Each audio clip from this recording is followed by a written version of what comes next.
Bonsoir. Donc, on commence. Voilà, donc la Terre est souvent qualifiée de planète bleue, c'est la couleur qui domine quand on la voit de l'espace. Et donc, c'est essentiellement parce que, en fait, les océans occupent les 2 tiers de sa surface, un peu plus des 2 tiers de sa surface. Alors, le problème, c'est que la très grande majorité de cette eau est salée. Et donc, vous voyez, seul 0,7% de cette eau est douce. Et encore, sur ces 0,7%, 95% de cette eau est stockée dans des aquifères, donc des nappes phréatiques, plus ou moins profondes, plus ou moins accessibles, où l'eau s'est accumulée depuis des dizaines de milliers d'années. Le reste, donc les 5%, ce sont les eaux de surface, donc les lacs, les marais, et puis le volume des rivières et des fleuves à un instant donné. Alors par ailleurs, le cycle de l'eau montre une différence de 40 000 km3 qui a déjà été testée entre donc les précipitations sur les continents et puis l'évaporation sur les continents. Si on prend ces 40 000 km3, donc qui sont une quantité relativement stable dans le temps, au passage ça représente un cube de 35 km de côté. Donc si on les divise par la population, alors moi j'ai pris 7,5, Didier a parlé de 7,6, mais peu importe. Donc on arrive aux alentours de 6000 mètres cubes d'eau douce renouvelable disponible par personne et par an. Au niveau de la planète, c'est la moyenne. Et donc ces 6000 mètres cubes oui, nous situent donc dans les seuils hydriques de l'ONU, donc dans une position relativement correcte. Puisque la vulnérabilité démarre à 2500, le stress à 1700 et la pénurie donc en dessous de 1000 mètres cubes, qui au passage représente 2700 litres par jour. On reviendra sur ce nombre de 2700. Alors donc je vous ai mis ici, c'est à peu près à l'échelle, ce que donnent les 6000 mètres cubes par personne et par an, donc en eau renouvelable sur une journée, donc avec le petit bonhomme, et puis ce que ça donne sur la situation de pénurie. Donc vous voyez, ça fait une très grosse différence.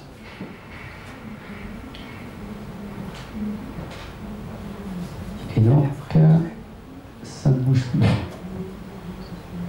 Si, ça y est.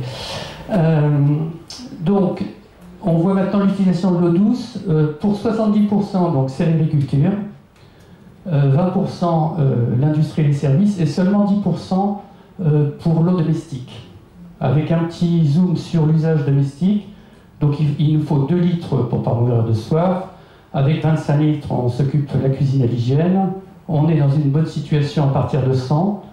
Et donc la moyenne pour l'utilisation de l'eau douce pour un ménage français, enfin pour une personne, c'est 150 litres. Et donc, toute cette eau qui est utilisée donc, pour l'agriculture et les industries va se retrouver dans les produits qu'on achète et qu'on consomme. Et donc vous avez ici ce qu'on appelle l'eau cachée, ou l'eau virtuelle. Et donc pour produire un verre de vin, il va falloir 120 litres. Bon, je ne vais pas tout détailler. Le fromage, les 100 grammes de fromage, donc 500 litres. À comparer avec le kilo de bœuf, donc 15 500 litres. Donc vous voyez un peu la différence, par exemple, suivant le régime alimentaire. Bon, pour les voitures, c'est énorme. Ceci étant, la voiture, elle dure entre 10 et 20 ans, alors que les produits de consommation, on peut laisser manger dans la journée. Mais donc vous avez ici quand même une vision donc, de tout ce qu'il faut en eau douce, pour produire ces aliments qu'on consomme. Et donc on voit en bas qu'en moyenne, on a besoin de 3000 litres d'eau pour produire donc la ration alimentaire quotidienne d'un être humain. Alors ces 3000 litres, vous pouvez les comparer aux 2700 de tout à l'heure de l'entrée en pénurie. Vous voyez qu'un pays qui est donc en pénurie d'eau douce, a priori ne peut pas nourrir sa population. En fait, il y a d'autres moyens, on va voir par la suite, mais en théorie, ça ne suffit pas. Donc cette situation de pénurie est pas terrible. Alors on remarquera quand même que par le passé, Donc là, je suis reparti en 1950, avec une population 3 fois moins importante. On disposait d'un stock d'eau douce bien plus important. Vous voyez, on était à 17 000 mètres cubes d'eau douce, et puis la population a augmenté, donc 2,5 à 7,5, donc, et puis on est redescendu à 6 000, comme j'ai cité tout à l'heure. Et tout ça parce que le stock, enfin, qui est en fait un flux, mais peu importe, on peut le considérer comme un stock d'eau douce, est fixe dans le temps. Et donc, vous voyez le décalage qu'on voit entre 1950 et 2017, vers la gauche, c'est uniquement dû à l'augmentation de la population. Alors, on peut regarder maintenant ce qui se passe, parce que ce qu'on a vu là, c'est une moyenne au niveau de la planète. On se doute bien que suivant les continents, et on verra après suivant les pays, c'est pas la même chose. Donc, vous avez ici la superficie donc en vert, et puis la disponibilité d'eau douce renouvelable en bleu. Alors, ce qu'on remarque tout de suite, c'est que, au départ, on pourrait penser que, somme toute, il y a une même précipitation sur tous les continents et que tout ça finit par donner des pourcentages équivalents. Ben, c'est le cas, effectivement, pour l'Amérique du Nord. Vous voyez, c'est quasiment pareil. L'Amérique du Sud est tout à fait bénéficiaire, quasiment le double, hein, d'ailleurs exactement le double. L'Europe, ben, donc ça correspond à peu près. L'Asie aussi. Et par contre, l'Afrique souffre d'un déficit structurel, hein, puisque sa superficie fait 23% de la superficie globale, et que l'eau douce renouvelable qui y a sur ce continent, en fait, est la moitié. Donc déficit structurel, en fait, c'est en correspondance avec l'Amérique du Sud. L'Australie, c'est pire. Oui, mais c'est pas très grave, parce que la population australienne, c'est très peu. Hein. Ils s'en sortent quand même bien. Et donc là, ici, maintenant, j'ai mis la population, donc ça, c'est 2017. Donc vous voyez que l'Amérique du Nord est très favorisée, puisqu'en fait, sa population ne représente que 7%, c'est en rouge, et donc il dispose de 17% d'eau douce, donc voilà, une marge énorme. Pareil, une marge aussi énorme, encore plus énorme, puisqu'on est presque à 4, là c'est 4 fois, tout à l'heure c'était 2 fois, je crois, là c'est 4 fois. Donc 6% de la population seulement en Amérique du Sud, et 26% de l'eau douce disponible. Bon, l'Europe, ça bouge pas trop. L'Asie a un problème. L'Afrique, pareil, on est à 17% de la population et seulement 11% de l'eau douce. Bon, et puis l'Australie, on n'en parle pas, c'est pas très important. Donc on voit ici qu'on a accentué un peu le phénomène par rapport à la superficie. Et donc ça, c'est la vision donc, par continent. Et on regarde maintenant ce qui se passe au niveau des pays. Alors oui, quand je repars en 1950. En 1950, les pays en situation de pénurie, bon, en gros, il y a 3 grands pays, donc la Libye, l'Arabie Saoudite, le Yémen. Bon, on ne voit pas très bien, il y a aussi le Koweït et Singapour, mais peu importe. Bon, 2-3 pays en état de stress, bon, quelques problèmes en Europe. Mais globalement, vous voyez, si on en était arrêté à cette situation, on peut dire qu'au niveau de la ressource, il n'y avait pas de problème en 1950. Donc, si on en était resté là, il n'y avait pas besoin de faire de conférence ce soir.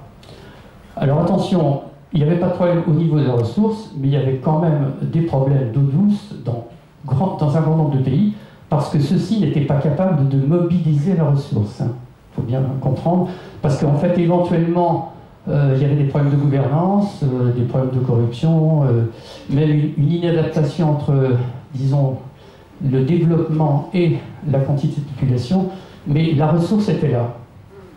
Donc, pas vraiment de problème. Qu'est-ce qui se passe aujourd'hui? Alors, vous voyez qu'aujourd'hui, on a en gros une quinzaine de pays en état de pénurie et une quinzaine de pays en état de stress. Bon, ben, c'est classique, hein, toute l'Afrique du Nord, la péninsule arabique et quelques pays individuels bon, que je ne citerai pas. Et puis, on voit aussi le sous-continent indien qui commence à poser des problèmes, à avoir des problèmes. Alors, ici, je vous ai mis la projection pour 2050. Alors, il faut savoir que la projection pour 2050 est relativement fiable. En général, l'ONU ne se trompe pas sur 30 ans. Donc, c'est assez... Vous avez ici, en gros, une dizaine de pays qui sont passés de l'état de stress à l'état de pénurie, ou qui vont passer de l'état de stress à l'état de pénurie.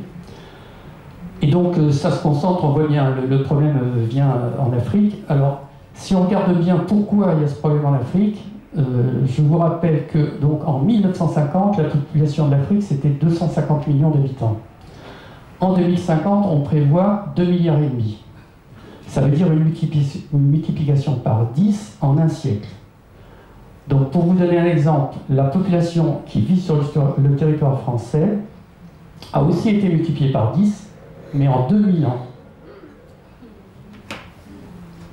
Et donc, on va passer à la projection de 2100. Alors, pour 2100, la projection est moins fiable, parce que c'est beaucoup plus loin, et puis il peut se passer pas mal de choses, ne serait-ce que le développement du planning familial ou autre.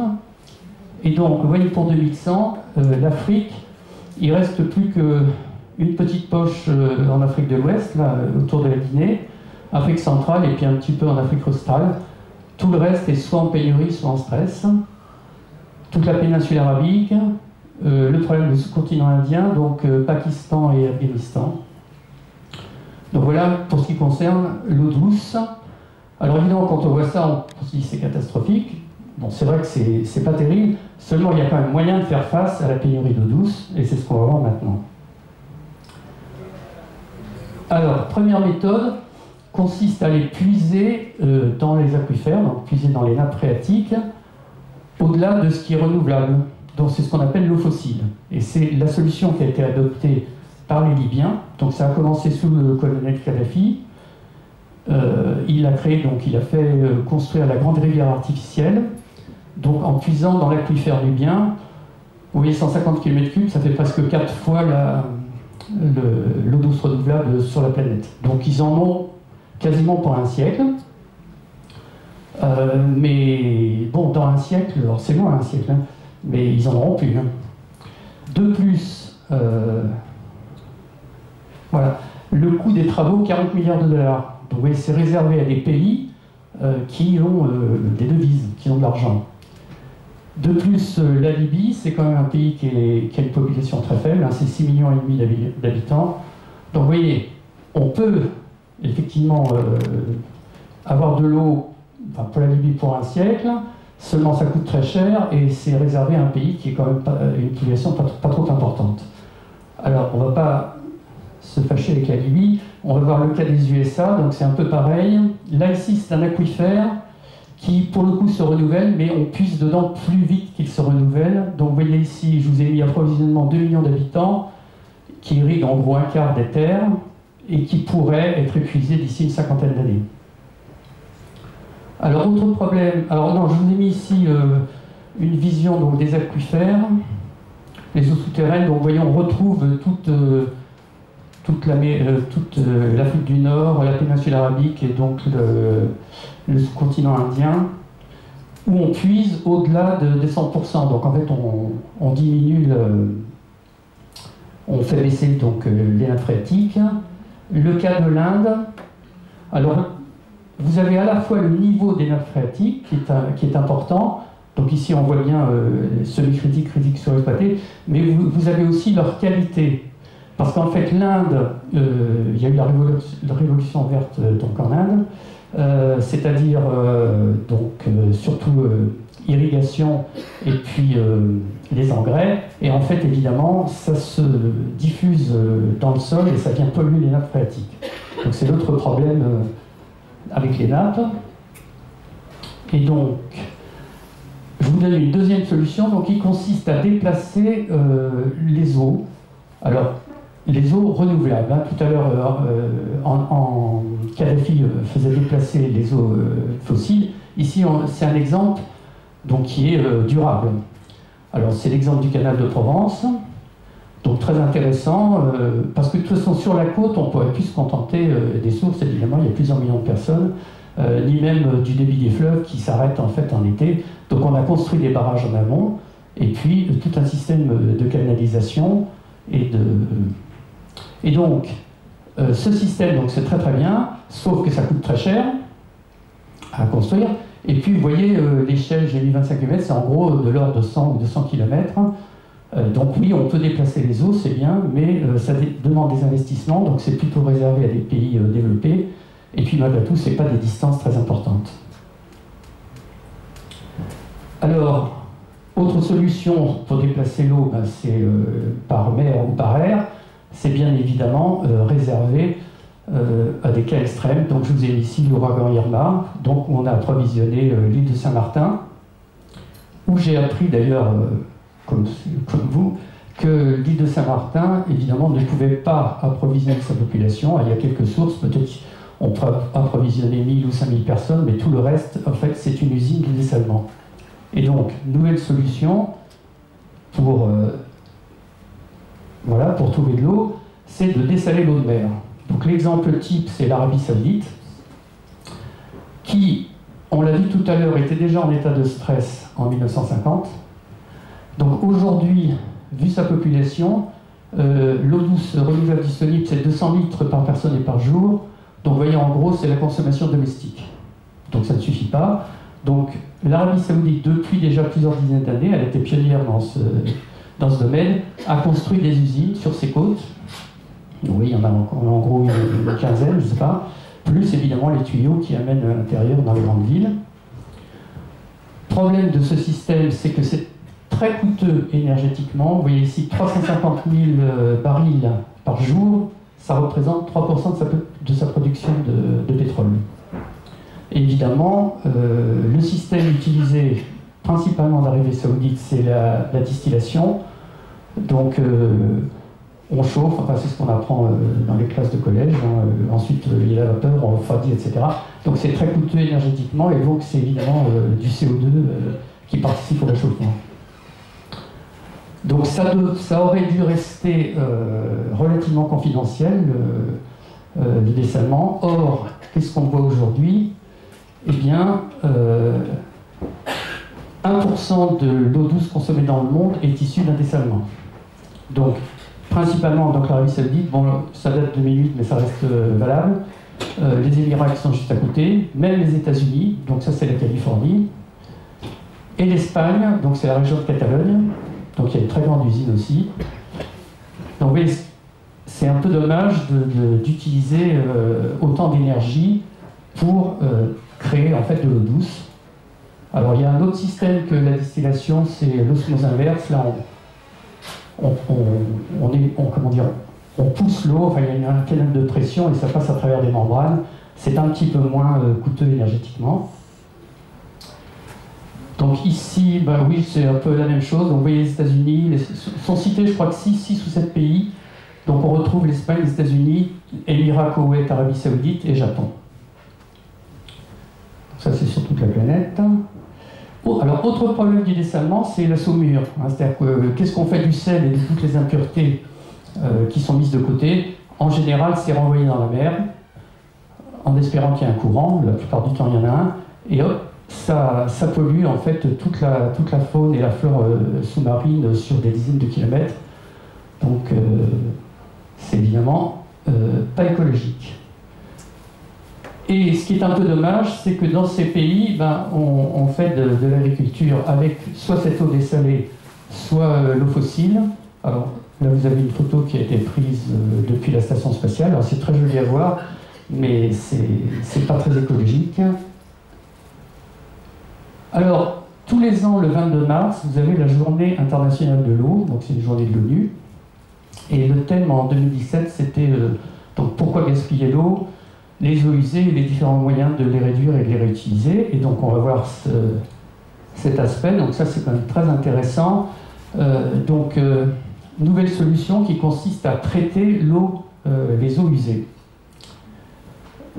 L'intérêt du traitement, c'est qu'en fait, on va en fait quasiment créer une nouvelle ressource. Hein. On a vu tout à l'heure qu'il y avait 70% de l'eau douce qui était utilisée pour l'agriculture, et puis 20% pour donc, les services, et 10% pour la consommation domestique. Donc ces 30%-là peuvent être recyclés, peuvent être donc nettoyés, recyclés, réutilisés essentiellement pour l'agriculture. Dans le monde, c'est ce qui se passe. Hein.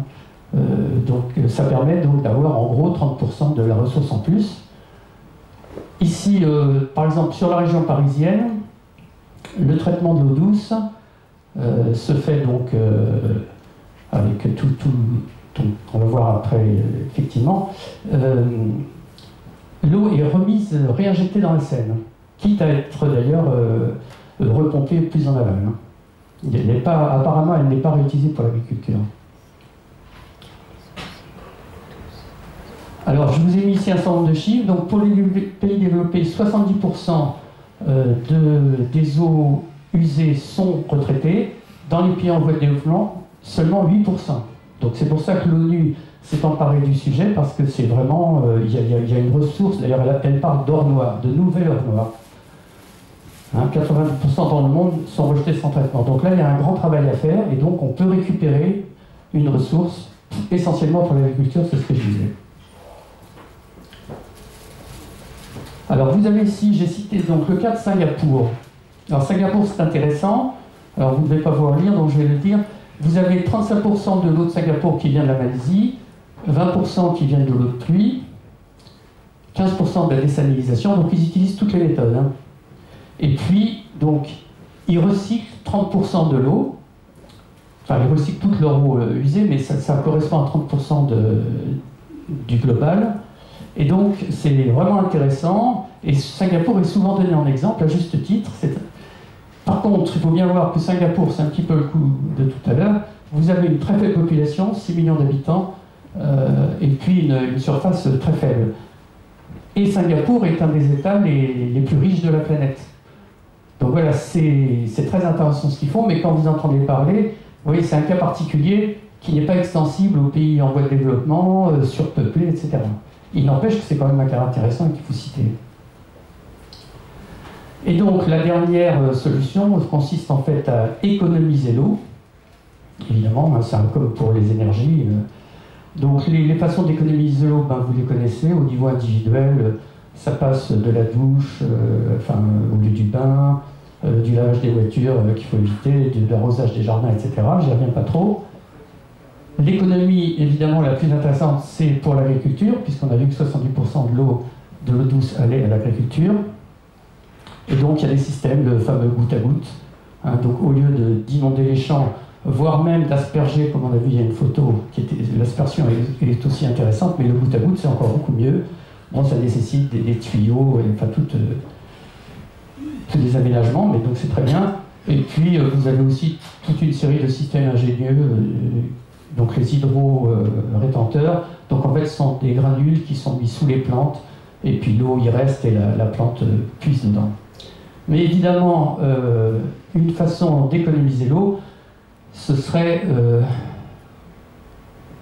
de s'intéresser aussi à la population, puis c'est notre association qui s'en occupe. Donc vous voyez ici que tous les jours, on a 215 000 personnes supplémentaires, donc c'est le solde naissance moins décès. Bon, ça correspond à une ville de la taille de Rennes, j'ai regardé sur Wikipédia dernièrement. Donc vous voyez, tous les jours, il y a une ville nouvelle qui doit apparaître. Bon, en réalité, la moitié des nouveau-nés sont dans des bidonvilles, il ne faut pas rêver. Tous les ans, ça nous fait 80 millions de personnes supplémentaires. Ça correspond au choix, soit l'Allemagne, soit l'Iran, soit la Turquie, qui ont la même population, 80 millions. Donc vous voyez, tout l'approvisionnement qu'il faut avoir, toutes les installations d'assainissement, et ça tous les ans, ça nous arrive. Bon, ça fait beaucoup trop. Et donc je reviens sur les projections de l'ONU. Donc Didier a dit tout à l'heure les 9,8 milliards de 2050 et les 11,2 de 2100. Donc ça, c'est ce qui est le plus communément admis. C'est à chaque fois qu'il y a des projections qui sont publiées sur les journaux, c'est à ça qu'on fait référence. Et donc, c'est encadré par deux autres projections. Une projection haute qu'on a mis en rouge, qui en fait donne pour 2100 un taux de fécondité de 0,5 points supplémentaires. Et la projection verte qui donne, donc en dessous, qui donne une fécondité de 0,5 points inférieure aux 2,1 qui sont espérés pour 2100. Cette projection basse, donc en vert, c'est ce qu'on peut faire de mieux. C'est-à-dire, il faut vraiment que la communauté internationale se mobilise, rende la contraception gratuite, planning familial, etc. On ne peut pas faire mieux que ça, sauf par des mesures coercitives. Mais si on reste au niveau des libertés, c'est vraiment ce qu'on peut faire de mieux. Alors vous voyez qu'on passera quand même à 8,8 milliards en 2050 et qu'on redescendra ensuite. Mais par rapport aux 7, bon, il y a dit 7,6, 7,5, les 7,3 qui sont espérés par cette projection, avec les incertitudes, c'est à peu près la même chose. Donc en fait, on ne décroîtra réellement, si on s'en donne les moyens, qu'à partir de 2100 par rapport à aujourd'hui. Mais si on fait la différence 11,2 moins 7,3, ça fait 3,9. En gros, ça fait 4 milliards d'êtres humains en moins que la projection moyenne.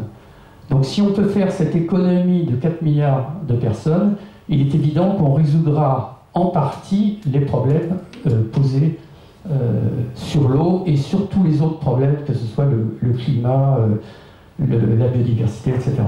Donc nous, c'est évidemment la solution qu'on préconise, c'est suivre cette projection basse en se donnant les moyens d'y arriver.